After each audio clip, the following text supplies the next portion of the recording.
Afternoon and welcome. It's nice to walk through the halls of Dirksen and see kids trick-or-treating. It gave me a smile. Then it made me sad that I wasn't home. So I could say I could be with my kids, and now it's like I could be with my grandkids on this occasion. But we have important work here, and I'm delighted to have the opportunity to bring our committee together and take a look at disability issues. And I thank our witnesses for your presence here today. Senator Blumenthal is on his way. We have a 5 o'clock vote. I'm going to try to get us started, and that means I should stop doing intro and begin the hearing. But I want to say a few things first. Again, appreciate the witnesses that are here. We want your insight and perspective on this issue and know it will benefit us as legislators and will be helpful to veterans and their families that we certainly aim to serve. Our nation owes those who have served in uniform not only gratitude, but a steadfast commitment to provide health care, benefits, and support they've earned through their service. It's our collective duty to make certain that we are doing everything possible to help veterans lead successful and fulfilling lives after their military service. This obligation forms the foundation of this committee's work and the focus of today's hearing. Disability claims process is intended to make certain that those who have a lasting injury, visible or invisible, from their service receive the care and compensation they deserve. Recent articles published by the Washington Post have raised concerns and frustrations within the veteran community. I have heard from numerous veterans and groups who are frustrated that these articles have left an impression that that veterans are engaging in widespread fraud in the disability claim space. The cases of fraud highlighted in these articles do not reflect the reality of who veterans are, the vast majority of veteran population, or the values veterans embody. Veterans put country before self, from their decision to serve to the oath they swore. The attention that these stories have received provides us with an opportunity to have an important discussion about whether this system we have built is serving the needs of veterans today and how we can reform it to better serve those who were designed to help. We have an obligation to the men and women who have injuries or illnesses connected with their service in uniform to make certain they are provided the tools and resources they need to succeed in life after the military. Our goal today is to examine the facts. Is the system ensuring timely, accurate, and fair outcomes? Is it empowering veterans to thrive or inadvertently creating barriers to their success and opportunities after service? Today, we will hear from the VA Inspector General Cheryl Mason, whose office is responsible for helping to root out fraud and abuse in the VA system and who has extensive experience in the disability claims system as the former chairwoman of the Board of Veterans Appeals. Representatives from 3 of our nation's largest, most active veteran service organizations who represent various veteran constituencies day in and day out in the disability claim process. A representative from the Government Accountability Office who has published numerous reports and made numerous recommendations on how to improve oversight and management of the disability claims process, and Daniel Gade, who is a service-connected disabled veteran and a vocal advocate for changing the current disability system to better serve veterans and support their long-term well-being. This is not the first and will not be the last conversation we have in exploring how to better serve veterans and improve disability system to compensate veterans for their service-connected conditions and help them live lives, strong, successful, fulfilling lives after their military service. I look forward to the constructive discussion that I anticipate will take place here, and we'll give Chairman or Ranking Member Blumenthal, no promotion intended, Ranking Member Blumenthal the opportunity to offer his opening statement as soon as he sits down. Thank you. You must have heard me call you Chairman, and you immediately arrived. Thank you, Mr. Chairman. Thank you, Mr. Chairman, and thank you to all of our witnesses. We have more than the usual number, and we welcome you here. We appreciate your public service as veterans and afterward as advocates of our veterans. Today's hearing is really focused on our nation's obligation to men and women in uniform and the system we use to compensate any of them who become ill or injured due to their service. We all know that the system inherited by Secretary Collins was not perfect, but it was providing historic levels of benefits to toxic exposed veterans, thanks to the bipartisan PAC Act, which all of us on this committee, I think, supported in a very bipartisan way. That same system is being dismantled through a series of really reckless policies, in my view, that have pushed hardworking civil servants who process disability claims to the brink of what they can do. In fact, the administration's draconian deferred resignation program, return to office policy, hiring freeze, arbitrary contract cancellations, and other morale-crushing initiatives have driven out more than 1,800 mission-critical VBA employees. The result has been a demoralized VBA workforce who is consistently pushed to sacrifice quality for the sake of quantity. There simply are not enough people doing these jobs for the work to be performed capably at a level that our veterans deserve. It's created more work for claims processors, and today we're going to hear from our VSO witnesses on how this abdication in the name of modernization is impacting the veterans you represent. I also want to hear your response to those who believe that VA disability compensation is too generous. Not my view. That's how the system has been portrayed by some opponents of the system in past years.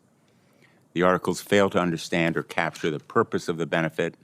Instead, they cherry-pick anecdotes to wrongly claim that disability benefits is fraught with widespread fraud. There is, in fact, some wrongdoing and fraud. We need to root it out, investigate and prosecute it, but not abandon a system of compensation that is deserved and needed by veterans, our heroes who serve and sacrifice for our country. I want to say, finally, the current VA leadership has repeatedly violated the Hatch Act by blurring the lines between governance and political campaigning. That is unacceptable. And there used to be bipartisan pushback to such behavior. I hope there will be again. Veterans deserve a VA that works for them, whether they are Democrats or Republicans, and avoids pushing partisan messages. I will continue to fight for the improvement and expansion of earned VA benefits, and I appreciate all of you here who are advocating for that cause. Thank you, Mr. Chairman. Senator Blumenthal, thank you. Testifying on today's witness panel is the Honorable Cheryl Mason, the VA's Inspector General, Mr. Jeremy Villanueva, Associate Legislative Director for Paralyzed Veterans of America, Mr. John Retzer, Deputy National Director for Disabled American Veterans, Ryan Gallucci, I'm so sorry for all of you, Executive Director for the Veterans of Foreign Wars, and I know each and every one of you, retired Colonel, Dr. Daniel Gade, who is a retired United States Army Lieutenant Colonel, Ms. Elizabeth Curda, the Director of Education, Workforce, Income, Security Issues at the Government Accountability Office. Thank you all again for being here. Ms. Mason, you are now recognized for 5 minutes. Thank you, Chairman Moran. Chairman Moran, Ranking Member Blumenthal, and members of this committee, I am pleased to be here today to discuss this Cheryl, important. would you pull the mic a little closer? I'm sorry, please? closer to the mic? That'd be Thank great. you. There we go. Better? Thank you. I am pleased to be here today to discuss this important topic. Having been on the job as VA IG for just over 3 months, I am impressed by the dedication and significant oversight that my OIG team provides to combat fraud, waste, and abuse, and to improve the effectiveness and efficiencies of VA programs and operations in service to our veterans, their families, caregivers, and survivors. The veterans who serve this country have made sacrifices to do so, some with their lives, others through the challenges of their individual service. Members of this committee have led efforts in passing legislation to expand benefits for veterans over many years, such as the PACT Act. You know how important it is for the government to keep its promise to our veterans and their families. Most deserve and have earned the benefits and services the VA provides to them. As the daughter and spouse of veterans, and someone who has made it her lifelong commitment to champion veterans, I find it reprehensible for any person or entity to suggest that many veterans are hustling or scamming to get benefits. Furthermore, using OIG investigative evidence collected over several years to make it appear like there is mass fraud by veterans misleads the public and maligns veterans. While yes, there are some bad actor veterans who do commit fraud against VA in both benefits and health care, they are few in comparison to the 6.9 million veterans and beneficiaries who receive VA benefits. Our OIG's investigative metrics indicate that approximately 3.7% of our active fraud investigations are veterans suspected of fraud in VA's compensation benefits programs. My special agents' investigative portfolios include violent crimes, threats, ethic violations, and theft, as well as allegations of fraud schemes related to a wide variety of VA programs comprised of education, fiduciary compensation, loan guarantee contracts, and health care, just to name a few. The largest percentage of fraud in VA programs and operations is perpetrated against VA and veterans, and my team investigates these allegations to the full extent of the law and prosecutes them to the full extent of the law with the help of DOJ. But VA OIG is not one-dimensional. We are here not just to stop fraud, but also to prevent it. And one of the ways we do so is through the collaboration of our accomplished staff in our disability fraud work group, sharing information and data across the organization to ensure that veterans who have earned their benefits receive them, and that people who defraud VA programs are held accountable. My Office of Audits and Evaluations conducts reviews of VA programs and operations, including all of VBA's business lines, and makes recommendations for improvements. These recommendations include ensuring that claims raters consistently apply the correct laws and policies, that leaders strengthen contracts for better, more accurate medical disability exams, monitor and review fiduciaries' actions, establish guardrails and procedures for educational programs, and test existing automation methods and outcomes. Weaknesses in guidance, application of the law, implementation of policy, and lack of controls and oversight increase the probability of fraud against VA and its veterans. Additionally, OIG provides fraud alerts about potential fraudulent actions, from pension poaching to entities offering fake documentation and promises and guarantees regarding outcomes in VA benefits. We provide training and information on how to recognize and report fraud to the OIG. As the VA IG, I take my duty to be impartial and independent very seriously. Our work at OIG is based on the facts and circumstances and evidence of each situation. And as IG, I can assure you that VA OIG is committed to fighting fraud and recommending efficiencies in VA's management of programs and operations. In the past 3 months, we have increased our efforts to work across all directorates so that our subject matter experts can be force multipliers and share their knowledge to protect the benefits and services that our veterans have earned. Mr. Chairman, this concludes my statement. I look forward to answering the questions the committee may have and working with you, your staff, and this committee to improve oversight of VA and the lives of veterans by ensuring they receive and retain the benefits they earned. Thank you. Thank you very much. Mr. Villanueva. Thank you. Chairman Moran, Ranking Member Blumenthal, members of the committee. I appreciate the opportunity to speak with you today on behalf of Paralyzed Veterans of America about the importance of VA disability compensation to veterans with spinal cord injuries and disorders. Due to the nature of their injuries and illnesses, our members require a wide range of services and benefits, including health care, specially adapted housing, adaptive equipment for their vehicles, and financial compensation that are tailored to their needs. It's disgraceful when disabled veterans are portrayed as fraudsters and cheats simply for accessing earned benefits. To be fair, PVA acknowledges that there are some veterans who attempt to defraud the VA. However, these instances are few and far between. It's a disservice to the sacrifices of the many men and women who have served this nation to suggest that large sums of money are being wasted simply because veterans received earned benefits for service-connected conditions. In truth, Many veterans find it difficult to file even a basic claim for disability. This is why PVA has service officers throughout the country to help veterans navigate the VA's complex disability process. We have gone on record numerous times to discuss ways to make the disability compensation system less vulnerable to fraud and waste while ensuring that veterans are fairly compensated for their conditions. Today, I would like to focus on two of those ways: ensuring C&P exams and reviewing DBQs for quality assurance.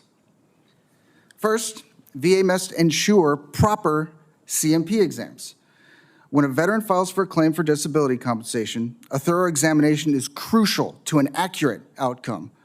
The alternative could mean years of appeals for the veterans to receive their earned benefits. We have heard from our service officers that they routinely see a lack of expertise in specific medical specialties among contracted C&P examiners, which delays the adjudication of veterans' claims. PVA strongly believes medical examinations for complex, service-related conditions such as SCID and TBI should be conducted by VA doctors. Regardless, the VA must ensure that any contracted C&P examiners are qualified to conduct necessary exams, and any legislative proposals supporting contract exams should include such provisions. Equally important to the qualifications of the provider is an accessible, barrier-free facility to conduct C&P exams. Our members have seen exam rooms that are physically inaccessible and/or lack overhead patient ceiling lifts, causing members to pause and wonder why the VA is sending them to facilities that are ill-equipped to accommodate them. Another barrier encountered by SCID veterans is getting to the contract facility. Several of our members have been expected to travel more than 100 miles to reach the contracted facility, even while the veteran is critically ill. VA and third-party vendors' policies regarding these situations need to be examined, and greater use of telehealth exams and traveling examiners should be made. Second, VA must properly review DBQs for quality assurance. PVA believes that the VA could improve the quality control review of incoming DBQs to help ensure that exams are proper and any fraud is caught early in the claims process. Currently, VA claims processors have the authority to weigh the value of DBQs provided by the veteran if they believe there might be fraud. VA has roughly 20 quality analysts who review DBQs from VA contractors. However, these examiners only review a sample size for contractual compliance. Additionally, they only have access to these DBQs once they are uploaded to VBMS. So often they're reviewing them after a final decision. These examiners should be given greater oversight authority, be allowed to review all DBQs that are submitted, and have access to them prior to uploading them to VBMS. In conclusion, PVA strongly believes that addressing areas where VA can be more efficient would benefit veterans and ensure the integrity of the benefits system. Thank you once again for the opportunity to present our views on VA's disability claims process. We look forward to continuing our work with you to ensure that veterans get timely access to all the benefits that they have earned and deserve. And I would be happy to answer any questions you may have. Jeremy, thank you. Mr. Retzer. Chairman Moran, ranking members Blumenthal, and members of the committee, thank you for inviting DAV to testify today on the VA Disability Compensation Program, its vital role in supporting veterans, their families, caregivers, and their survivors, and the challenges VA faces in delivering timely and accurate decisions. Last year alone, DAV assisted over 1.1 million veterans and survivors. We filed more than 560,000 claims and took over 3.1 million actions on their behalf at no cost. These numbers are staggering, but they are not just statistics. They represent veterans living with life-altering injuries, chronic illnesses, invisible wounds such as PTSD. Many face barriers with employment, health care, and activities of daily living. Behind every claim is a personal sacrifice and a genuine need. Before I turn to recommendations, I must address a recent article of the Washington Post that grossly misrepresented disabled veterans and the VA disability compensation system. The Post claimed veterans are swamping the VA with fraudulent or dubious claims. According to the VA Office of Inspector General, fewer than 200 fraud convictions occur each year. With nearly 3 million claims processed annually, that's a fraud rate of 1/100th of 1%. The article also labeled conditions such as tinnitus, eczema, chronic pain, hypertension, diabetes, depression, and even PTSD as dubious. These are conditions Congress and VA has long recognized as service-connectable conditions. Furthermore, the Post mischaracterized the PACT Act. The Appeals Modernization Act is a loophole to abuse when these laws exist to deliver long overdue justice. The VA disability adjudication process is legally binding, highly regulated, and evidence-based. Service connection generally requires current diagnosed disability, an in-service event or exposure, and medical nexus linking the two. However, presumptive service connection has an exception that allows VA to grant benefits when scientific and historical evidence shows veterans in certain places and locations were exposed. Claims undergo multi-layered review by rating specialists and compensation and pension examiners to ensure accuracy and compliance. Fraud is an exception. It is not systemic. Now, let me turn to our recommendations. First, VA must have resources to maintain claims accuracy and timeliness. Backlog surged from 150,000 in 2022 to over 400,000 in 2024 due to the PACT Act and also the outreach for Veterans Crisis. Thanks to the increasing staffing, the numbers is now about 135,000. Continued progress depends on sustaining VBA funding, strategic use of overtime, and close monitoring of staffing needs. Second, we must simplify the claims process. Veterans should be able to file a claim by telephone. The VA claims process is well recognized as non-adversarial, and claims processors should construe claims to maximize benefits. VA's requirements that veterans specify a single benefit on a VA intent to file form can unfairly delay and reduce payments.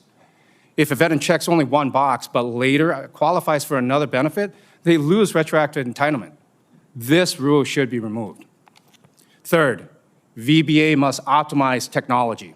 Artificial intelligence, document digitization, and data mining can transform claims processing. But accuracy, oversight, and staff support are essential. VBA and its contractors must develop IT systems that integrate with accredited veteran service organizations for filing claims and appeals. The new accredited representative portal was developed without consulting DAV or other major accredited veteran service organizations. It is advisable that VBA and its contractors seek input and collaboration with DAV and other major accredited veteran service organizations on future enhancements and new system builds to ensure usable, accuracy, and alignment with veterans' needs. Finally, improve the presumptive making process for toxic exposed veterans, expanding research, creating independent scientific review processes, and establishing stakeholder oversight will help end decades-long wait for toxic exposed veterans. Presumptive rules not only deliver justice, they allow VBA to adjudicate large cohorts efficiently, reducing delays and appeals. Mr. Chairman, the veterans we represent are counting on this committee to ensure the system works for them, not against them, to every veteran, so that every veteran has an opportunity to have success after their service. Thank you. I'm happy to answer any questions. Mr. Gallucci. Thank you. Chairman Moran, Ranking Member Blumenthal, members of the committee, thank you for the opportunity to testify on behalf of the VFW. When Americans raise their right hand, they sign a binding contract to surrender freedoms, obey orders, and if called, march into combat. In return, our nation promises care and benefits. That promise is not charity, it's a contract. For our enlistees, it's enshrined in DD Form 4. Every veteran who served honorably has kept their end of that contract. Yet lately, headlines question whether our veterans really deserve it. The Washington Post, The Economist, and others have said that benefits are absurdly generous, that fraud is rampant, or suggest that a disability industrial complex of VSOs profits off the system. We've heard it before. In the 1930s, when the Economy Act slashed benefits at the recommendation of Archibald Roosevelt, and in the 1950s, when Omar Bradley chaired a commission that tried to strip benefits from the less disabled and questioned toxic exposure. We buried those bad ideas then, and it is our duty to bury those bad ideas today. Fraud exists in large systems, Medicare, Social Security, and yes, VA, but it's rare and it's prosecuted when it's found. What's not rare are the invisible wounds of war, PTSD, traumatic brain injury, chronic pain, or cancers caused by toxic exposure. To claim these wounds are embellished or fake is either ignorant or cruel. Invisible does not mean imaginary. Reporting like the Post's misrepresents key facts. They tell readers that more than 500,000 veterans are service-connected for seemingly minor skin conditions, failing to note that 76% of these veterans are rated at 0%. If you add in 10% ratings, which often do not affect compensation, that number jumps to nearly 94%. The data set does not support rampant exaggeration and fraud. Plus, the Post conveniently ignores the unique occupational hazards of military service and why skin and foot conditions are so common. There's a reason it's called trench foot. It is easier to claim benefits in 2025, but this is a feature, not a flaw. Reforms like the PACT Act leveled the playing field for those poisoned by burn pits and toxics and other toxins. We fought deliberately to improve access because past generations have suffered in silence. PTSD claims have drastically risen in recent years, but it's naive to think PTSD is new. Past conflicts labeled it soldiers hard or shell shock, and it was a condition we tried to hide. Today, veterans talk about mental health because it's okay to have PTSD and it's okay to claim your benefits. Because we talk about it, veterans are fighting stigma for all Americans. The cost may seem jarring, but this is the sobering true cost of 2 wars many households could afford to overlook. Disability compensation is the settlement of a debt for the social and occupational losses associated with the real and persistent hazards of military service. A paycheck doesn't erase a missing limb, and a steady job doesn't cure a damaged lung. The all-volunteer force understands that military service is dangerous. We choose to serve because service is authentic and necessary. And in our contracts, the United States committed to make us whole when we were ordered to combat or other hazardous situations. Unfortunately, perverse incentives exist, such as concurrent receipt kicking in at 50% disability, or family care that kicks in at 100%. Bad policy can drive bad behavior, but Congress should fix the policy and not blame the veteran. On fraud, let's talk about claim sharks, who often promise benefit increases by submitting questionable evidence for a hefty and illegal cut of the action. The VFW has led the fight against this scourge, not to profit, but to support veterans and protect the non-adversarial benefit process.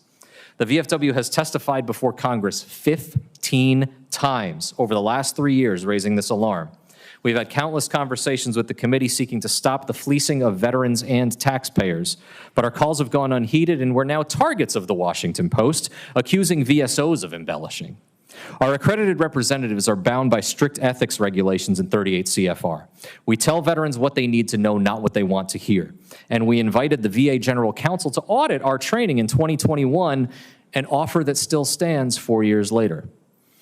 It costs VFW and our partners tens of millions of dollars each year to provide this service because every veteran deserves an honest advocate, not a profiteer.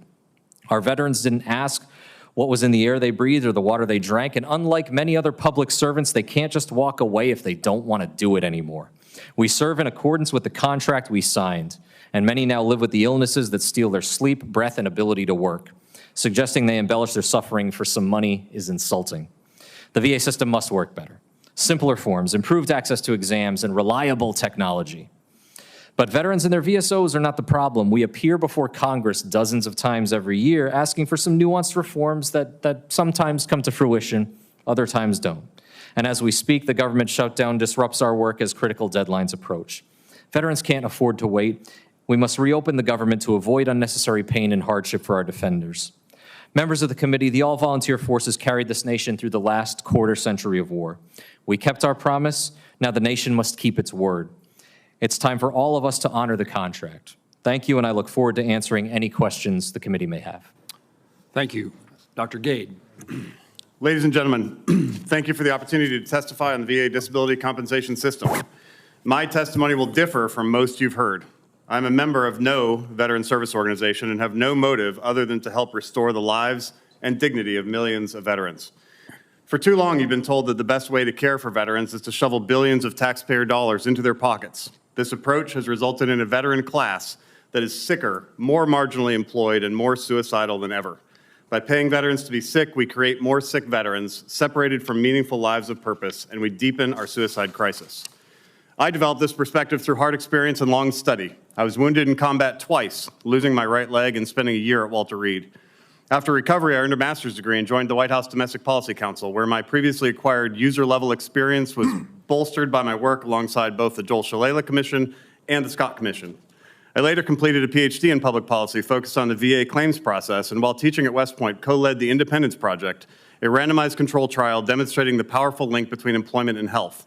In 2021, I published Wounding Warriors, How Bad Policy is Making Veterans Sicker and Poorer, and recently served 2 years as Virginia's Commissioner of Veteran Services. The surge in disability claims is not due to combat injuries, but to a culture that rewards illness. Last year alone, over 450,000 new compensation recipients entered the system, while total combat wounded from the global war on terror number around 50,000.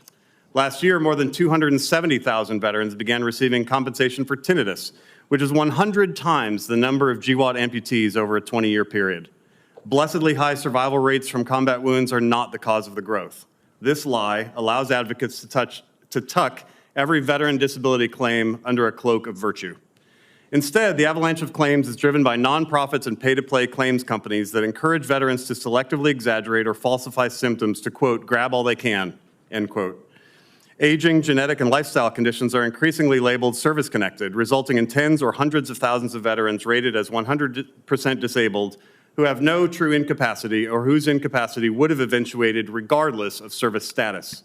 I propose 2 principles of reform. 1, meaningful employment is powerful medicine. A 2020 paper called Employment a, quote, critical mental health intervention. Unfortunately, veteran participation in the labor market, especially among men in prime working years, is markedly lower than their civilian counterparts and has been steadily declining over the past 20 years.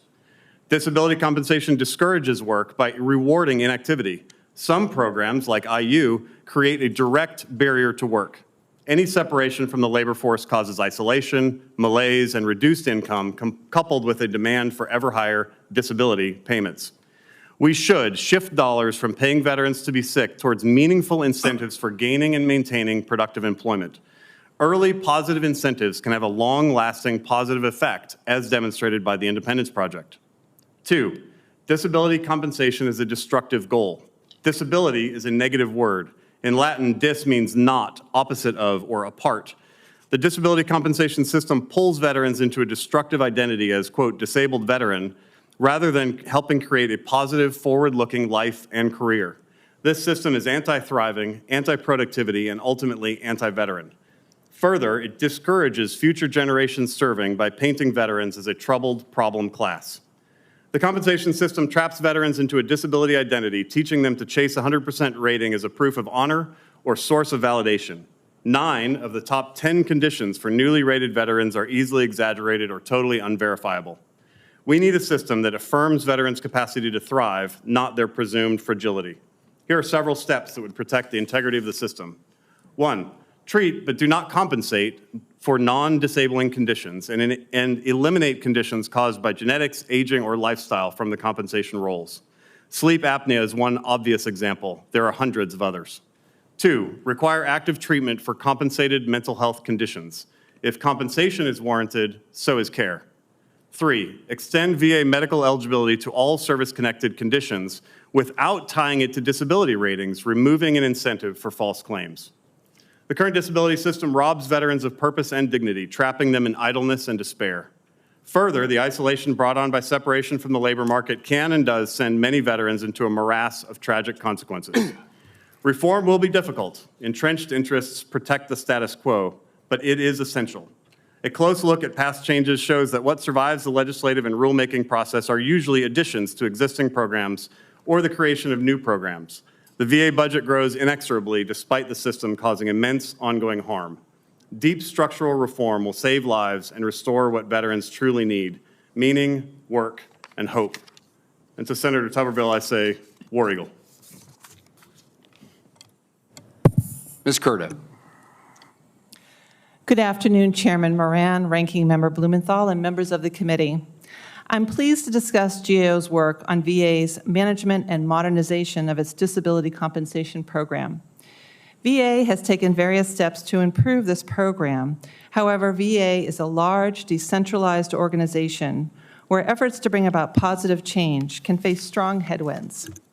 As a result of this situation, we put VA's disability compensation program on our high-risk list. This is a list of programs GAO considers to be high risk because there's significant waste, mismanagement, or a need for broad-based transformation. In the case of disability compensation, VA has been trying to update and modernize the program for years with limited success. Underpinning many of these problems are VA leaders and managers not fully leveraging leading practices to manage the disability compensation program. These are practices like setting goals, developing plans to achieve the goals, collecting data, and assessing results. These practices set up organizations for success. Here, that means providing accurate and equitable decisions on compensation claims for veterans with service-connected disabilities. To some, talk like this of management practices may seem quite dry and technical. However, effective management of the disability compensation program can help VA meet veterans' needs by providing timely and accurate decisions. It can also save taxpayer dollars by reducing mistakes and costly rework.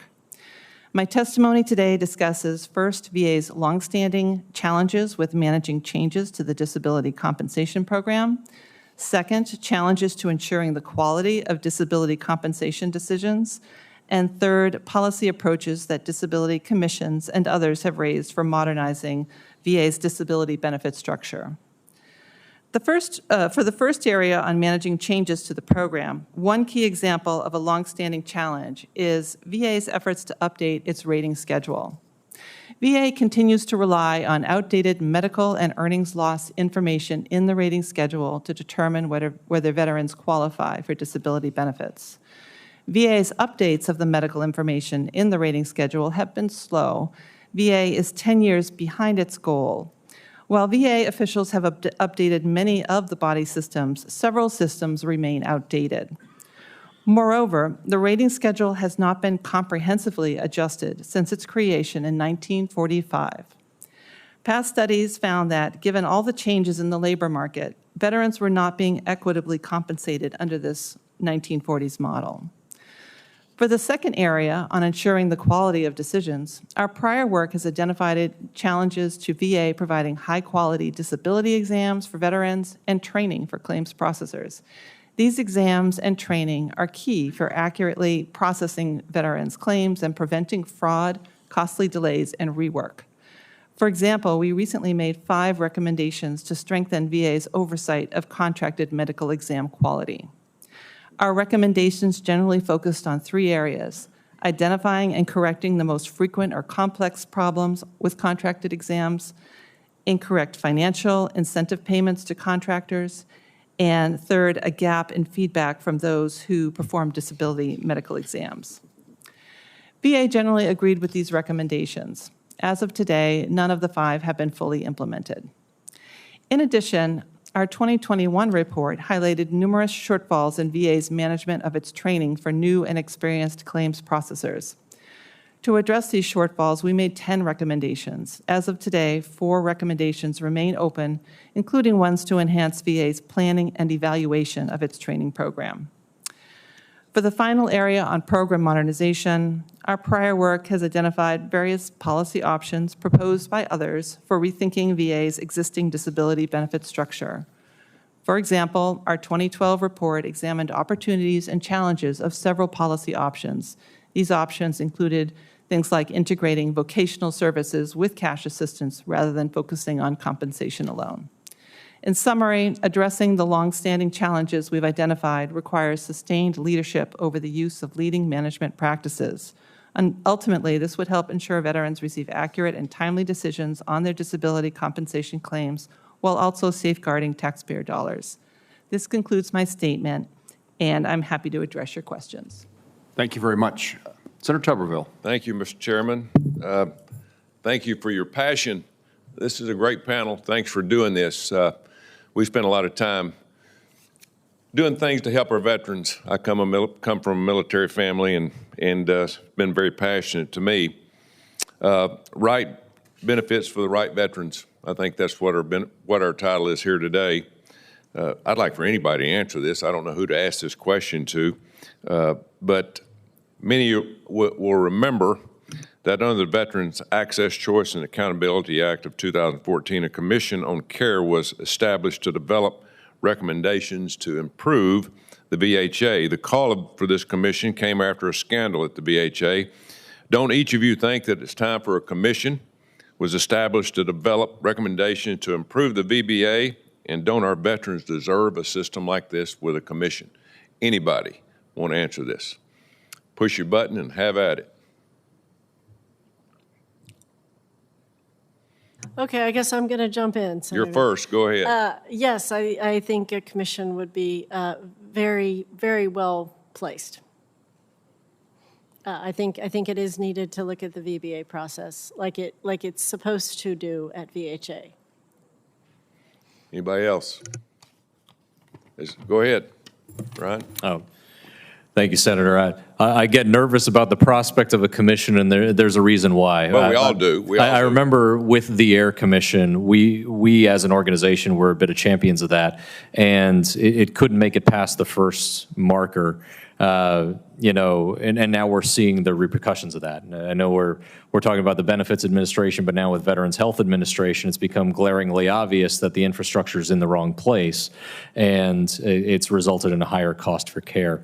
I would argue that a forum like this is certainly a good start to have these discussions. I think I know that Mr. Gade, Dr. Gade and I don't agree on everything, but there are a few things that he said that I know are very, I think we would agree on as far as how we reform the system and incentivizing the right behavior by veterans who are only seeking the benefits that they've earned through their service contract.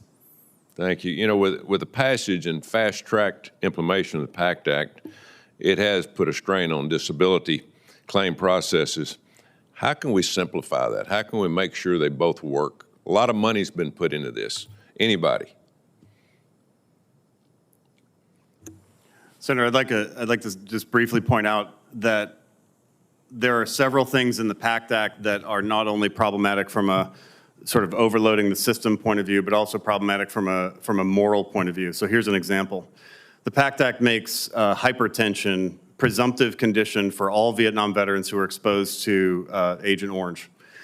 What is not mentioned in the PACT Act or any of the discussion around that is that when you norm for age, sex, and race, non-veterans of those age groups have the same exact hypertension rates as veterans do in those age groups. So we're compensating for something that is, forgive the expression, but old fat people get hypertension. That's going to happen to sort of all of us at some point. But what the PACT Act did was allowed people to shift the responsibility for those lifestyle conditions from themselves to the government and blame the government for problems that are not the fault of the government, and therefore taxpayers are taking a bath on that. Thank you. So, anybody, what simple changes do we need to make sure disability claims go to the right people? Go ahead, Ryan. Senator, I would say that we need to speed up the science. I think the issue that we see, for example, with Kachikarabad in Uzbekistan, there's a stark difference between what service members who developed rare cancers and rare healthcare conditions while they were still on active duty, gaining those benefits, and then those who the uniform came off, but the condition didn't develop till 15 months after they came off of active duty, and they've been struggling ever since. I think one of the greatest detriments that we have is the time it takes to identify when a toxic exposure has happened and then make that veteran whole. I think because of the framework set forth in the PACT Act, there needs to be some urgency, especially for people like those who served on K2. Urgency doesn't work up here in federal government, I'll tell you that. We wish it did. Thank you, Mr. Chairman. My time's up. Senator Blumenthal. Thank you, Mr. Chairman. Thank you all for being here and for your testimony. Let me ask you, Ms. Curda, as you know, substantial numbers of VA employees have been cut. And as many as 30,000 will be cut. The original number was 83,000. The uproar in reaction to Secretary Collins' announcement caused it to be reduced. But doesn't that kind of cut in workforce have an impact on the quality of work in processing disability claims? Well, one of the issues on our high-risk list is the ability of VA to process disability claims and manage the workloads. You know, as we've been discussing, there have been many changes to the what's eligible, and that has increased claims substantially. And over time, VA has had extensive backlogs that they have not been able to keep up with. And so, you know, they have been in a kind of in a pattern of recently of hiring more staff to be able to process those claims, and they have most recently been somewhat successful in bringing the backlogs down and improving timeliness. I don't know how many of those people that you mentioned were actually processing disability claims. I would expect VA to conduct analysis, workforce planning analysis, to see, you know, what would those cuts to staff in the disability claims processing area, what effect would that have on productivity and on these backlogs? Because they were making progress, and I don't know that these particular cuts, you know, are affecting that or not. But basically, if you cut the number of people doing the work and the work increases, it's going to take longer and possibly be more error-prone. That's a logical conclusion. Thank you. Yeah. Mr. Gallucci, I was struck by your comment that if there are problems in the programs, we should fix the programs, not blame the veterans. The veterans are not the problem. And I am struck by statements from the administration, including the top levels of the Office of Management and Budget, Russell Vogt, that means testing maybe is a reform that should be adopted. He has suggested that the administration should, quote, target significant cost savings from revising disability rating awards. I haven't heard the Secretary criticize or refute that potential course of action. What do you think of it? Senator, the idea to restrict benefit payments to service-disabled veterans at a lower percentage, that dates back to the Bradley Commission in the 1950s. It was a recommendation that came out of there at the time, and there was nothing really to substantiate that at the time. One of the things that we often talk about is that we're talking about social and occupational impairment here and lost average earnings potential. And it really should be a dead conversation on means testing for a service-connected disability. That's very different, right? I mean, there is means testing for pension, but we're talking about a service-incurred disability. It's a very different scenario. We see nothing in Title 38 that would allow for that, right, without a change from Congress that we would vocally oppose. There's a philosophy there that when you sign that contract, and it's the final clause, it's the clause in the contract that says, we will send you to, you'll be ordered to deploy to combat or other hazardous situations. And I worry sometimes we lose the focus on that other hazardous situations point. The Washington Post did that in their article, talked about what they presume to be non-service related conditions or common conditions, and that could probably be a whole other hearing to break down how those are service related because of the unique nature of military service. And then when you're talking about those lower percentages, the occupational impairment that comes with that, time off for medical appointments, underemployment, those are real issues for veterans that face chronic health conditions that require consistent care. we don't need a commission to tell us that we ought to sustain disability benefits for injured veterans, do we?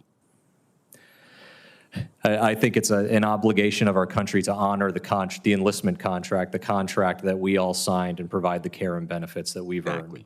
Exactly. Let me just, one last question for Mr. Retzer. You told me that VSOs have been excluded from the space that they have at regional offices. Could you tell the committee about that fact? Thank you for that question. Thank you for that question.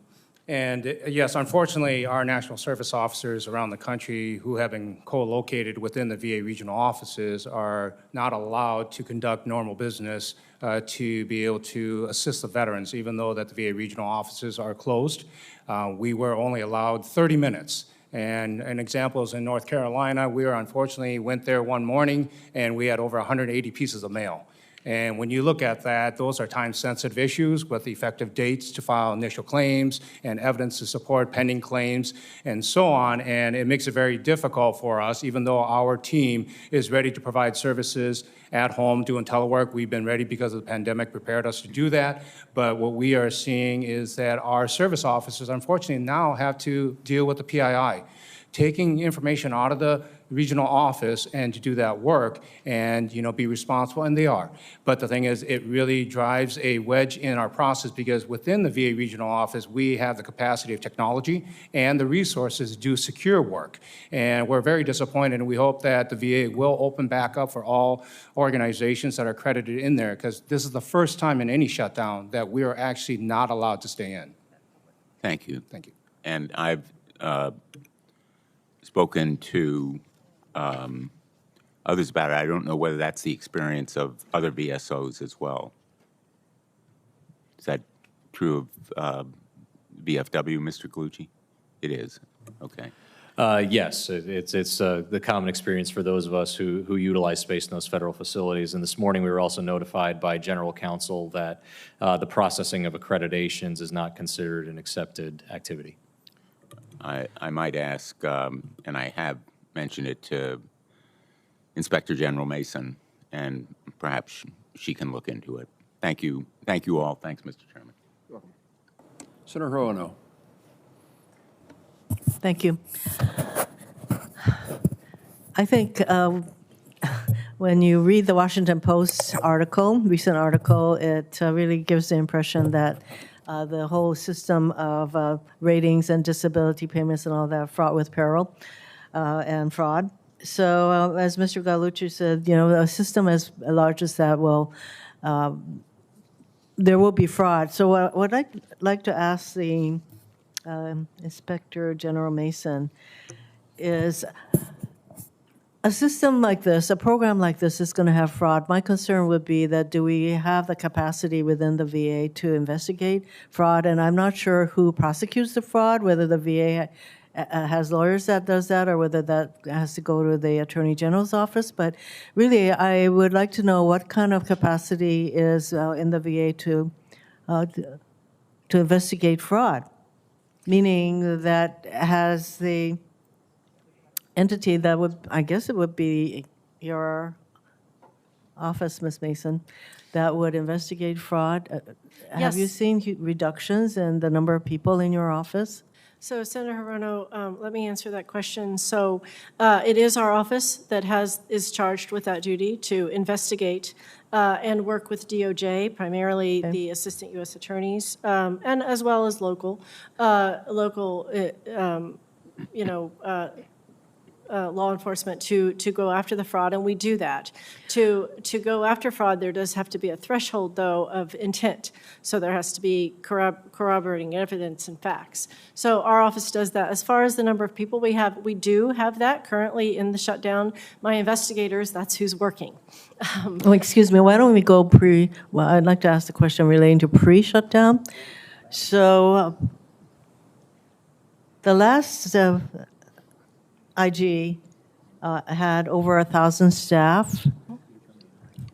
That's Is correct. that what you have? Do you have 1,000 staff Currently, people? we have approximately 1,000 staff prior to shutdown.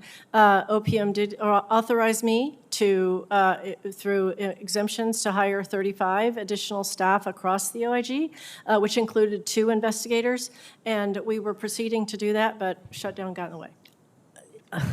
Yeah, we can end the shutdown if a certain party decides to restore health care to the American people, but we won't get into that right now. So you have the same number of people then that your predecessor had, and that you have authority to hire 35 more people. Do you consider that enough of a staff, enough capacity to deal with the millions and millions of veterans that you are dealing with? And I don't know how many hundreds of thousands of claims that you are being asked to review? Well, so let me clarify that real quick, Senator. So prior to, at the beginning of 25, we had 1175-ish people. We lost about 100 people due to DRP and VERA and normal attrition. So we are at about 1,000 right now. My budget, as presumed, we think is going to be able to allow me to hire additional 70 people.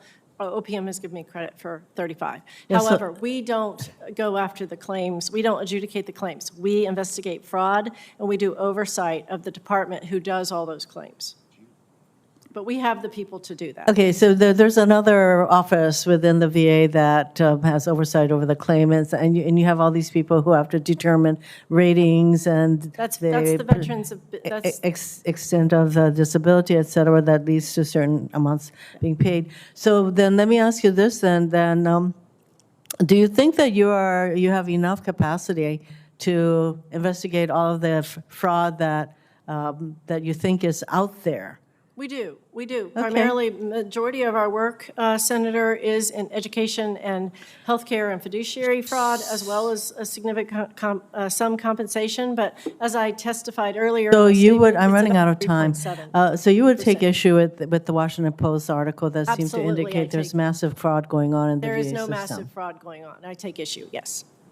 Okay, I want to thank the other people who have testified from the VSOs because you are right there on the ground and you're dealing with the veterans. And I know from the veterans that I hear from that there are delays in getting their ratings, and there are any number of ways that the system can be improved. And we heard from Ms. Curda, from GAO about a number of recommendations that could improve the system, and the indications seem to be that the VA has not made the kind of changes that were recommended. Would those of you who represent VSOs, would you agree that these recommendations have not been complied with or met? Anybody want to weigh in briefly, because my time is already up? I would agree that oversight and quality controls need to be there. When we're talking about fraud or questionable claims, I point to one of the examples in the Washington Post story where they talked about a veteran who received benefits for an accident while they were related to a DUI.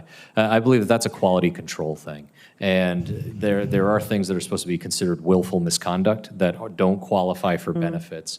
And that when something like that is found, that VA has the quality controls in place to make sure that they're not awarding benefits in the situation that they shouldn't. And do you think they do have those quality controls in place? I think they need to improve on those quality controls, ma'am. Yes. Thank you. Senator Blackburn. Thank you, Mr. Chairman. I've got just a couple of questions, but before I start, I do want to correct the record. Republicans are not denying health care to anyone. There is a discussion over the Biden bonus credits that were given during COVID, and our colleagues across the aisle could end the shutdown today by voting for a clean CR, which these are numbers they have voted for Mr. Chairman, many I was good enough times. not to get into it, and I would ask the same for my colleague.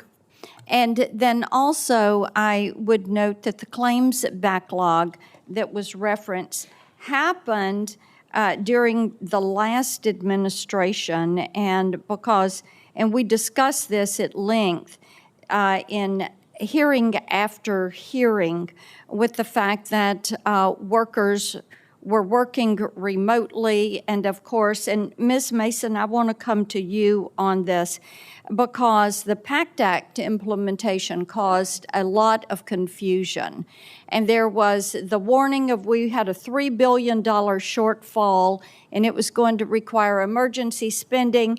And then, of course, we found out later that this was just a budgeting boondoggle, and the implementation of the PACT Act, the VA systems couldn't handle it, and there was no shortfall, but this frightened a lot of our veterans and their families. And the good news is we've got some leadership at the VA now that is straightening this out, and we are grateful for that. And what I'd like to hear from you is what your sense of how well the VA leadership is following through on your recommendations to tighten oversight and prevent that kind of misstep from taking place again. Senator Blackburn, to answer your question, we have done a series of reports in the OIG's office to point out the lack of controls and oversight within VBA around particularly PACT Act, especially with the fact that they have scattered guidance all over the place and their manual is not in compliance with the law. Right now, they tell us they have a plan. I don't, we haven't seen anything. They are partially shut down. They are doing claims. We haven't seen anything yet, but we are following up, and we have further evaluations to look at and audits to do once we get back in business. Okay. And Mr. Gade, thank you for your testimony. And I noted in there that you made a strong case that the disability system sometimes will trap veterans. So what is the first couple of things that you think Congress could change that would help clean the system up? Yes, ma'am. Thank you for that question. So the very first thing that I think ought to be changed is how we talk about the word disability. So only in the VA system are flat feet a disability. Only in the VA system is tinnitus a disability, because what we have is an overbroad definition of the word. If we went to the ACS, the American Community Survey definition, or we went to any other publicly available definition, like the Social Security disability definition, what we would have is the ability then to put more money to things that matter, things like employment, things like rehabilitation, things like medical care, and less money in transfer payments that we know are causing people to be sicker and to be trapped in this cycle of malaise. So that's the very first thing I would say. Okay, and Ms. Curda, would you agree with that? Because you've weighed in some on this system. Yeah, in our testimony, we did work some years ago where we looked at all the commissions that have looked at reform options for the disability system and summarized those positions, the advantages, the disadvantages. I don't know that there's a kind of one right answer there. It's a policy call, and there are no changes that don't come without some kind of a cost. One way or another, there'll be winners, there'll be losers. There will be costs to administer more complex systems. I mean, it has to be looked at very carefully. But you had referenced the high-risk areas for mismanagement, and that being one of them. Well, for sure, they have not updated the schedule for how they decide those compensation levels within existing law. Excellent. Yeah. Thank you. Thank you, Mr. Chairman. Senator Bozeman. Thank you, Senator Moran, Senator Blumenthal, for really bringing kind of the who's who of experts on this issue. We appreciate you all being here and again on such an important topic. While we have recently seen progress ensuring veterans are receiving claims decisions in a timely manner and provided adequate benefits that align with their service, there's still more work to do. As evidence, I have veterans in my state waiting on decisions for years and years, some perishing before they can get a final ruling after years of waiting. I'm confident in the VA's disability system, but that confidence comes not without the desire to continue pushing it forward to best serve our nation's heroes. Mr. Gade, I'm interested in the principle meaningful employment is a powerful medicine. You outlined in your testimony, like you, I believe that active participation in the workforce and larger society serves as a powerful remedy to some of the issues our veterans face. What ideas do you have for this committee and the VA on how we could support that principle through the compensation system without creating fear or hesitation among veterans about losing their benefits? Thanks, sir. In my written testimony that I submitted for the committee, there's a report of something called the Independence Project that I also referred to in my oral testimony. And the Independence Project was a randomized control trial where we took two groups of veterans and we gave one certain benefits and we did not give anything to the other. We just monitored them. And the veterans who were given the incentives up front to thrive were able to do so, and those gains in employment, not only in the percent of them who were employed, but also in their salaries, and their gains in physical and mental health sustained far after the incentive payments ended. So what you have is the ability right there, the scientific basis exists to put incentives in place to get the kind of positive outcomes that we want and to not get the negative outcomes that we want. Very good. Ms. Curda, GAO has laid out the need for VA to follow leading management practices when it undertakes reforms of the disability compensation program. Would you elaborate on the downsides of failing to do this? Sure. Thank you for that question.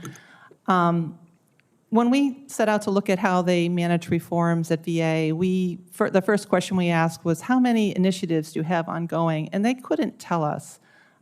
We had to assemble that list, and these were significant initiatives. There were 23 of them over a 3-year period that we looked at.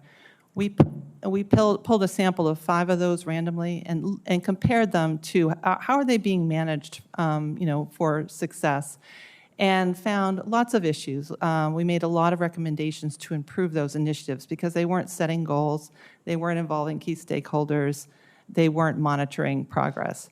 In particular, one of them was looking at the creating specialized teams to evaluate military sexual trauma claims, which are very complex and very different from other kinds of claims. And we found that across the board, they did not have clear goals with measurable outcomes. They did not have clear leadership oversight. There were recommendations from the IG that didn't get implemented. It was never clear what they were making changes to how things got done, but it was never clear that anything was approved as a result of that. So that's the kind of thing. It's important to have goals. It's important to know where you're headed before you start down the path, and that ability to then be able to tell the Congress and the public that this investment had a payoff. So is that a cultural thing or poor leadership, or what? With it being so broad in the group that you studied, it's not like it was a one-off. I think there's perhaps a culture. There's lots of fires to put out all the time at VA, and there's a culture of, let's put together a tiger team and fix this right away and be in a hurry.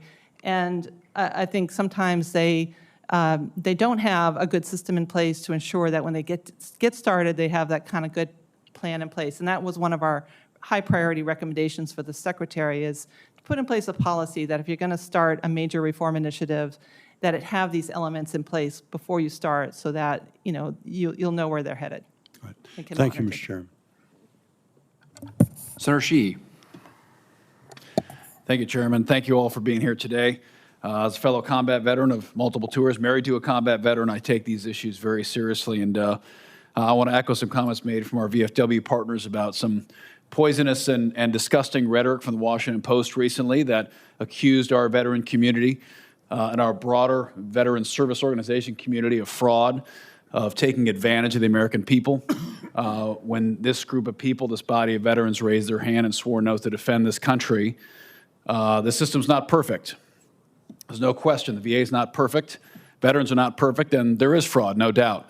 But the byline of that rhetoric should not be attacking the people that chose to defend this nation. It should be an internal examination of how we do things better in this government and how we make the VA focused on veteran outcomes and patient outcomes and not process. We've been lost in the bureaucracy for too long in the VA. It's about time we have a customer service-oriented organization that's focused on optimal outcomes for veterans.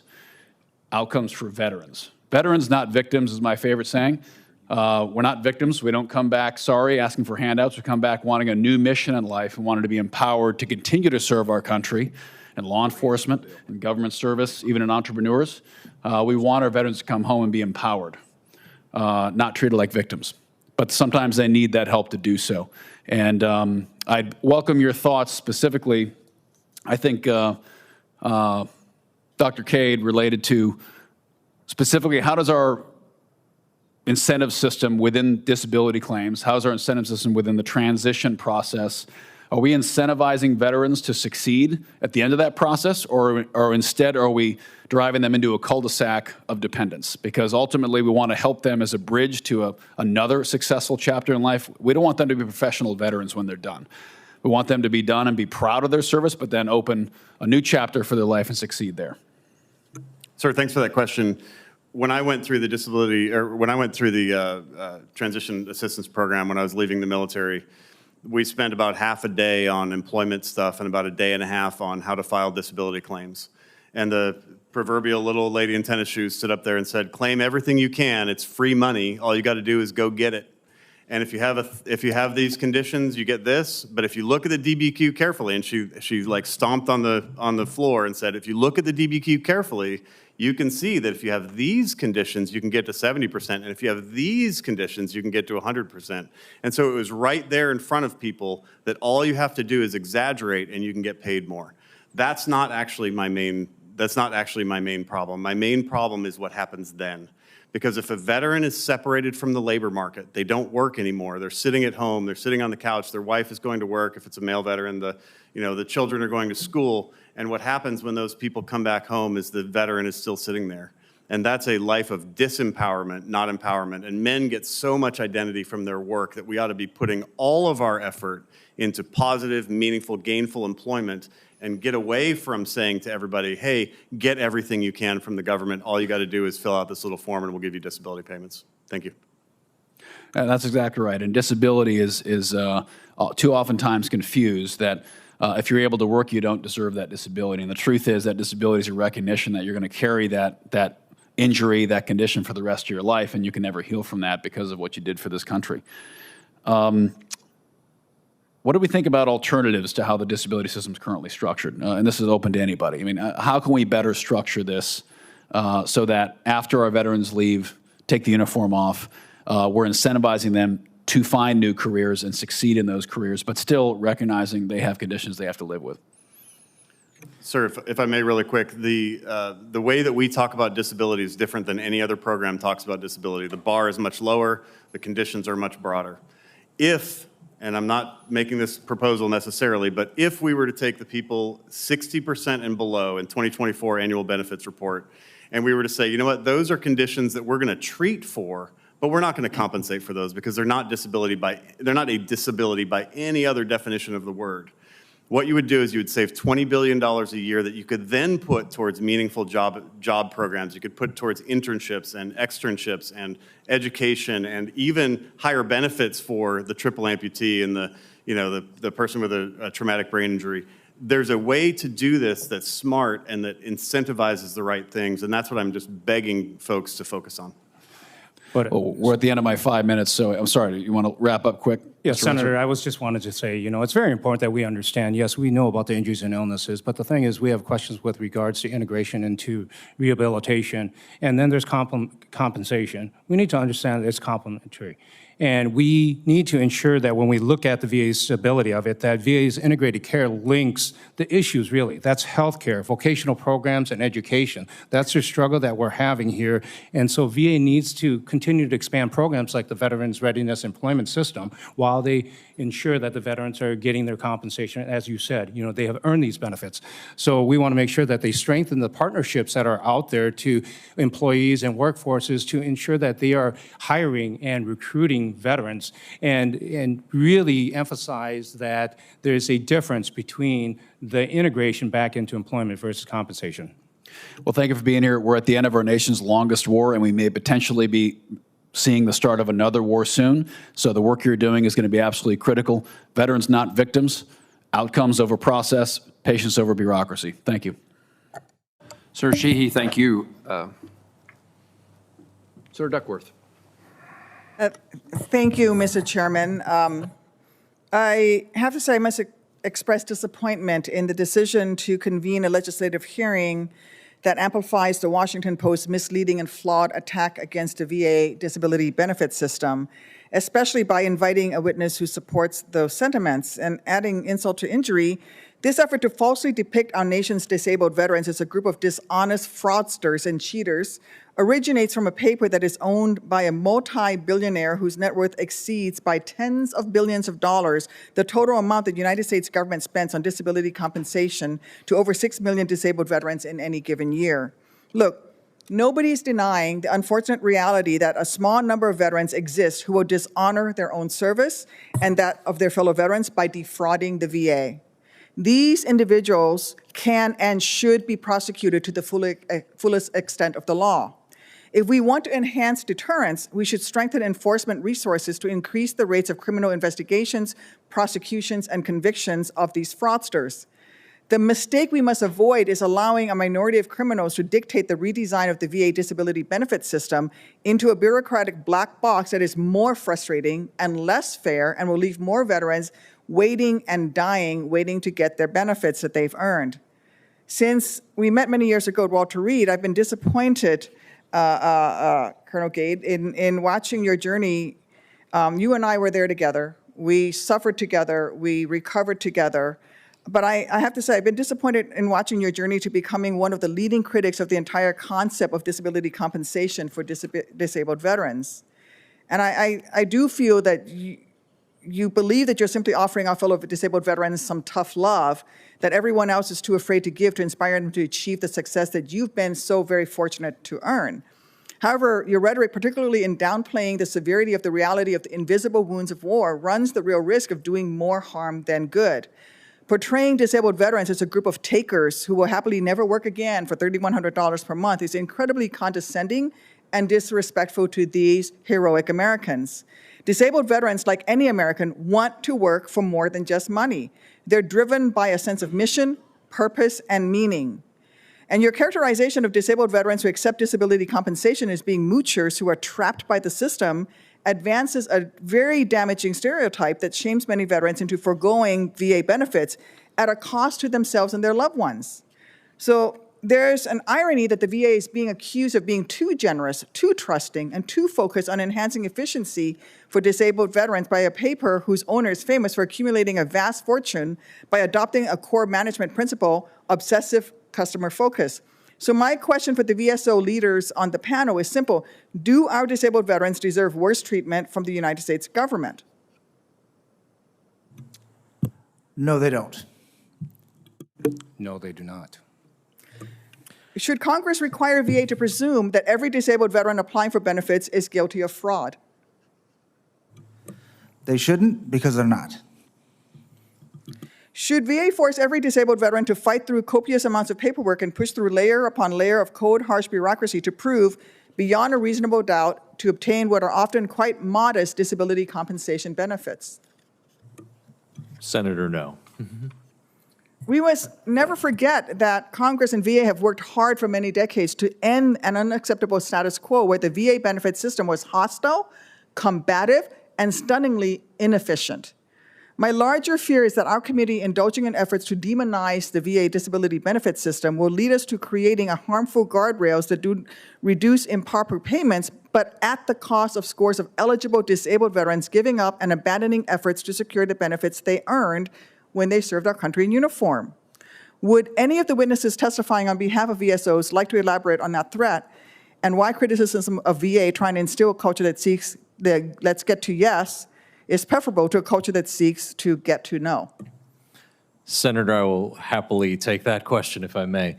As I said in my remarks and in our submission for the record, we have deliberately worked to make it easier for veterans to access the benefits that they've earned.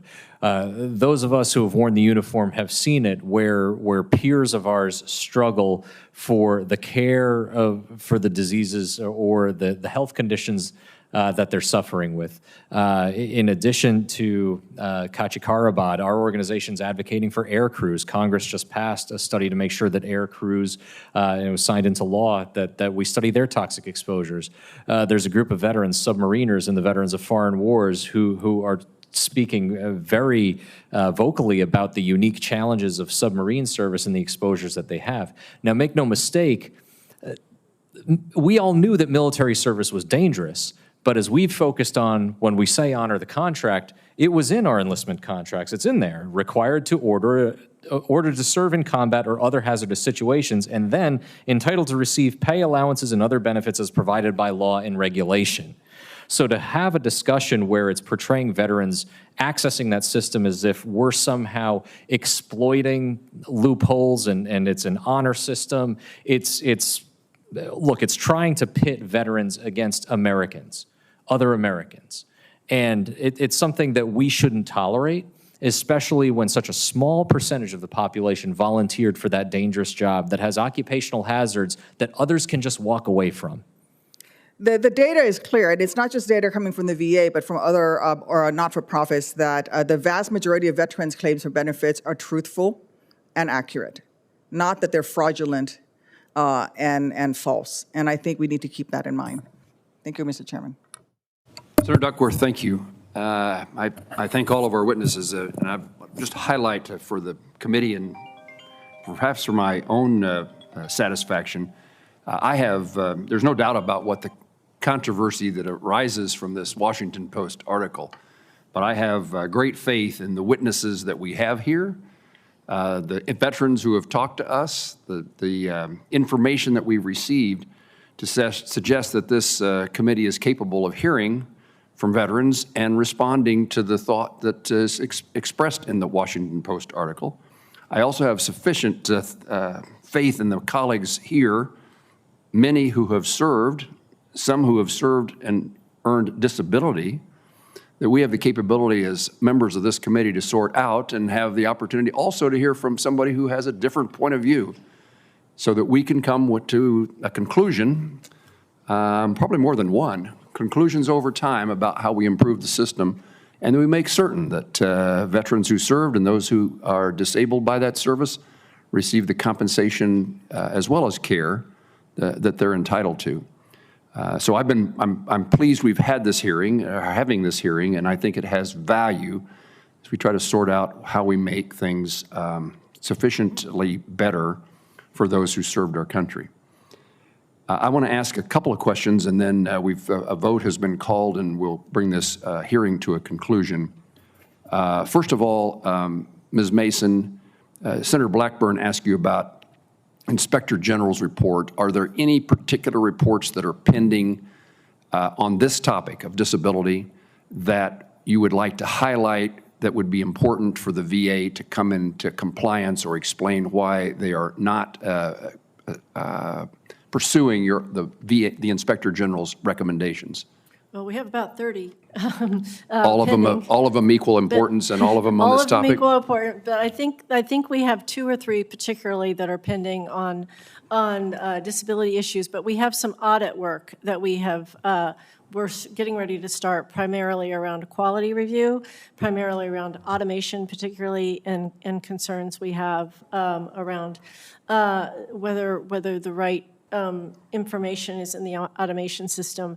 And then again to the reports we've already discussed today on PACT Act and a couple of the other areas in disability that there's our fraud teams and our audit teams work very closely together. And so where they see gaps on either side, they trade information, and the fraud team goes and investigates, and the audit team does their audit work.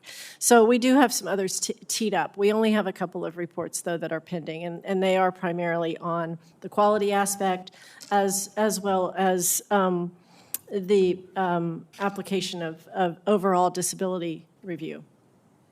In your previous life and previous work at the Department of Veterans Affairs, anything that you learned in that capacity that would be important for us to hear today? Well, Chairman Moran, you know, in my current seat, I look at everything through the eyes of the IG. But what I can tell you in looking at those through the eyes of IG, I can look back over the 30 years from starting as a young attorney in 1990 going forward to my time as judge and chairman, where I can see many of the things that VA put in place, that the Congress has put in place, and I see the impacts and effects of that on our veterans. And particularly what I see is the lack of controls and the lack of oversight within actually all of VA, but particularly for this hearing, particularly in VBA, in particular areas from compensation to education to pension to fiduciary. We can go down the whole list. I want to highlight, at least from my view, a great level of respect for the role of the Inspector General, the role of the Government Accountability Office in this committee and this Congress being able to do its work. I'm developing a good working relationship with you, Ms. Mason, and I had a really good working relationship with your predecessor.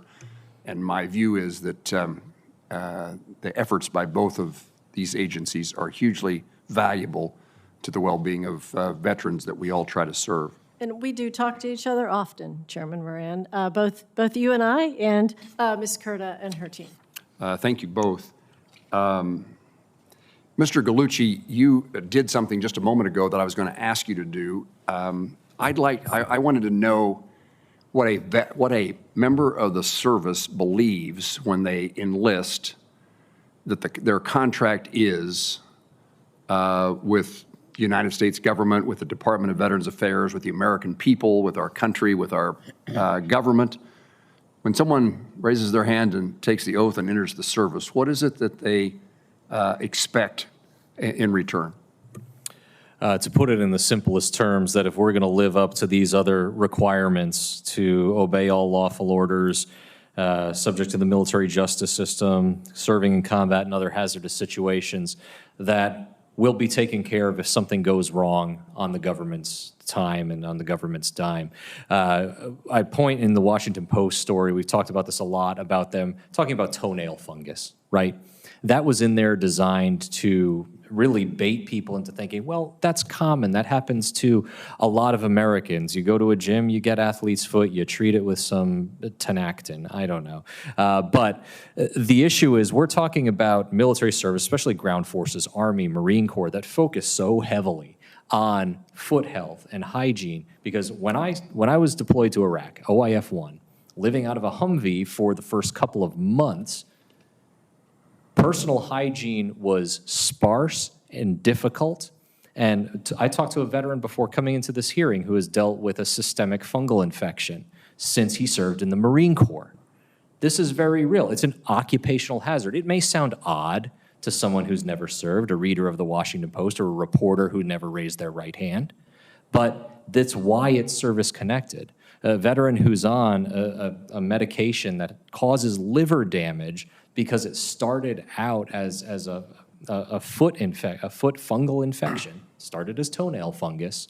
Yes, that's service-connected. It's related to service, and it's a clear occupational hazard of military service.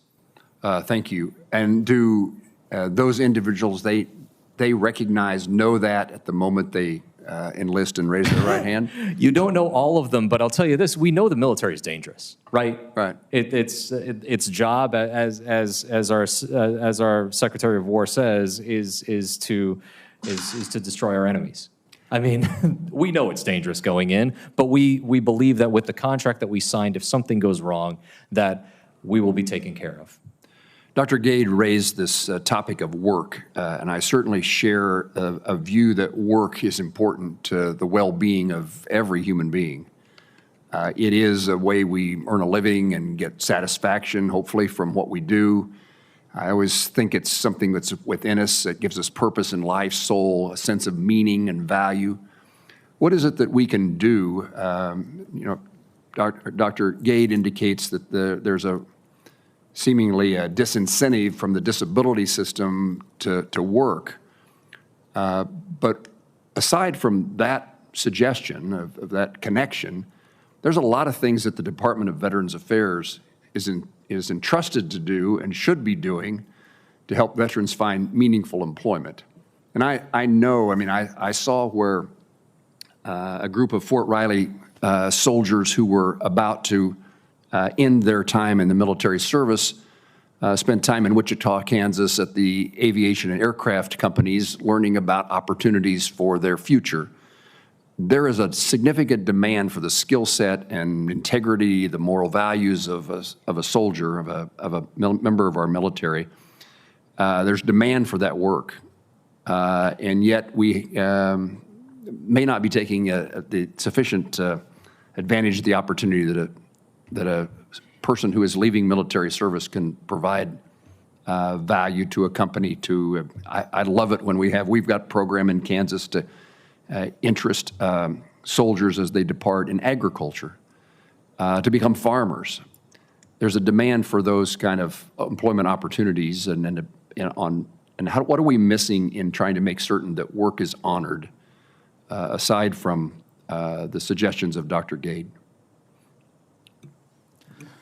If I could, Mr. Villanueva? Thank you, Mr. Chairman. I was worried you were being ignored until Senator Duckworth captured No, I you. appreciate it. There's a lot of good panelists here, and I definitely don't want to step on anybody's toes when it comes to, how much we all agree with each other. But the one thing I think everybody on this panel can agree with is that every veteran who wants to work and is inhibited by a disability, that they have every incentive and opportunity to get to work. And again, I guess I have to be 100% for all the hearings I ever testify at to bring up VRNE, but VRNE should definitely be pushed more so than most any other program that they have out there for veterans who want to get back out to work. And that includes doing things like removing delimiting dates. That goes for education by the VA to all veterans to say, hey, especially those who are being medically discharged or medically retired, to push that program and to say, if you want to get back out to work, it is available to you. And, we've been on record about this. So, we would love to work with, yourself, your office, the rest of the members of the committee to see, how we can do that. Remind me, is there opportunities that are presented to veterans who have a disability beyond the normal programs to work, to provide education, workforce training to veterans generally? There are. But again, not a lot of the veterans who, when they leave the service, right, know that there's a disability with them, right? It comes up years and years later. Myself, I went out and, despite some of my disabilities, I decided to take up blue collar work for the first 5 years post-service. And it caught up to me. Only after that time did I ever find out or ever attempt to use my GI Bill. And never once until many years later did I even hear about VRNE. So again, this should be pushed, by the VA. Thank you. I look forward to working with you and Paralyzed PVA. Senator Banks? Thank you, Mr. Chairman. Ms. Curda, the VA disability claims process is dysfunctional and antiquated, no doubt. An initial claim decision takes about 100 days on average, but appeals stretch on for years. My office worked on one case, for example, that a claim that took 8 years to be decided. How are VA's efforts to improve that process coming along? Well, as I mentioned earlier, one of our issues that places VA on the high-risk list is their challenges with managing their workloads, and that includes appeals. This has been going on for decades, where various surges come along on the initial claims side. Veterans who are denied appeal those claims. That creates, additional pressure on the appeals side. And when veterans choose to go, before a judge, that is the longest amount of time that a veteran will experience. There are other choices, but that one in particular can take a really long time. And currently, VA is not meeting its timeliness goals for various appeals options. They're exceeding them. I think what they're doing is we've been engaging with them on this high-risk issue for a number of years now, and most recently they have developed a better ability to predict their workloads through more sophisticated modeling. That is certainly true on the initial claim side. I think they're trying to kind of do a little bit more on the appeal side to be able to better predict what's coming in. And when you can predict, you can plan.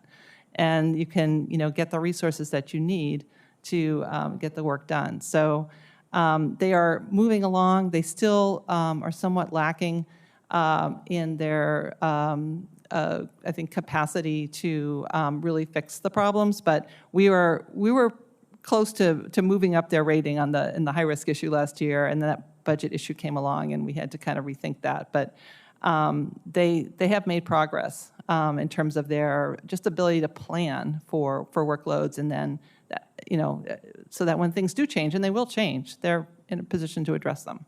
The key tool in the claims process, the VA rating schedule for disabilities, was created in the 1940s. Some elements of the schedule have never been updated. The VA has been trying to update it for years. Which conditions and body parts rating schedules are the most outdated, and what problems does that cause, Ms. Curda? Sure. I would say the issue is that they haven't all been comprehensively updated. There have been small changes over the years, here and there, but they haven't taken a comprehensive look at, there's 15 body systems. All the conditions are organized in different body systems. Of the 15, they have updated comprehensively 11 of them. And there are still 4 that remain, and they are in various states of regulatory development. The 4 that are remaining are mental disorders, respiratory illnesses, ear and auditory issues, and neurological conditions. And so, the problem that creates, and I think there's you can see a little bit of this in the Washington Post article, where you might see inequities, or it might appear to be an inequity in how different conditions are compensated. I think in particular, when this was studied, mental conditions have been, because if you think about it, in the 1940s, people hadn't even heard of PTSD. So that may be compensated differently than, say, someone with an amputation. And so it's thinking through what that level of compensation should be. The other issue is earnings loss. That's the medical side I was talking about. The earnings part of it has never been comprehensively updated, and so that is another component of this. I want to move on. Colonel Gade, good to see you. Nice to see you, sir. I'm glad the OIG investigates disability compensation fraud, but the examples in the Washington Post article aren't subtle. They're glaring. A Vietnam veteran who pretended to be blind for 29 years while he continued to drive. A bodybuilder who pretended to walk with a cane and wore a diaper. A veteran who claimed paralyzing anxiety and inability to work while he was running a bar in Costa Rica. A VA claims representative who claimed to be homebound and bilked the agency out of benefits for 5 years while he was working there. These fraud cases shouldn't take years to crack, and it makes me wonder how widespread that problem really is. How prevalent do you think outright disability compensation fraud really is? Sir, I think outright disability fraud is actually quite rare, as Ms. Mason pointed out earlier. A bigger problem is the problem of lax oversight and easily exaggerated conditions and no follow-up. So I went on Reddit yesterday and I typed in, how do I get a 100% disability? I only have 10% now, which is, false.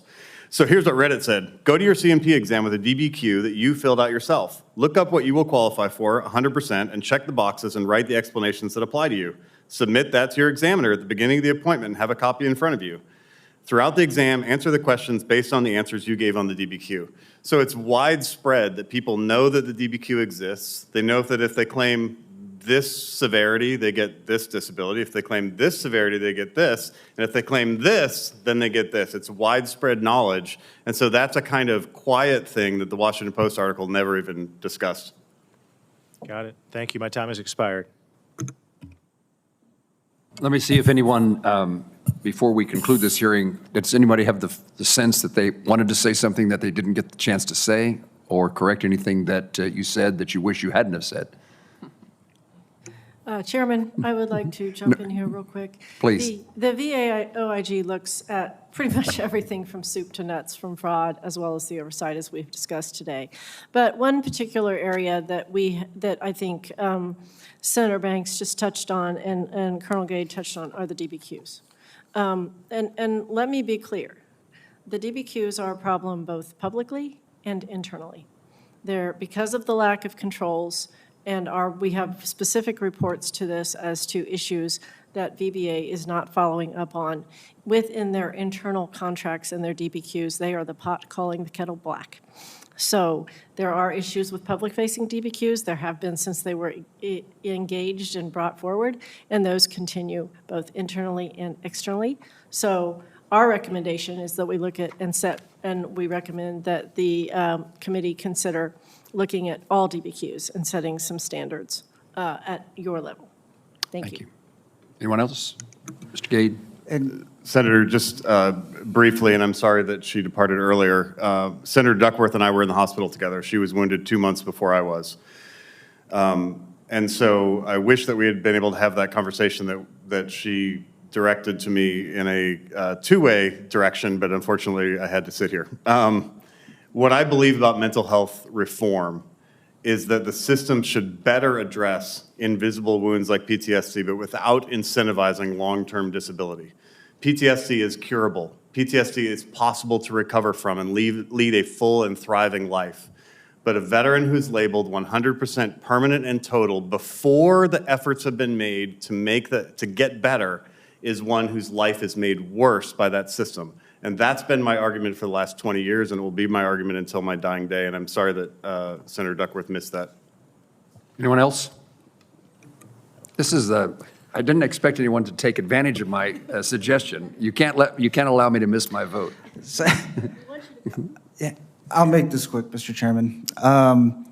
The most worrying thing about the Washington Post article, and as a person, like many people who are on this panel today, we remember the history, and the history goes back a ways. But when you look at the Civil War pension program that these folks came back to, after a while, the articles and the news and the public opinion shifted away from that it's the government's fault that's making it too hard, and they put a glaring light on the veterans and the doctors and the lawyers, and they scrapped the program.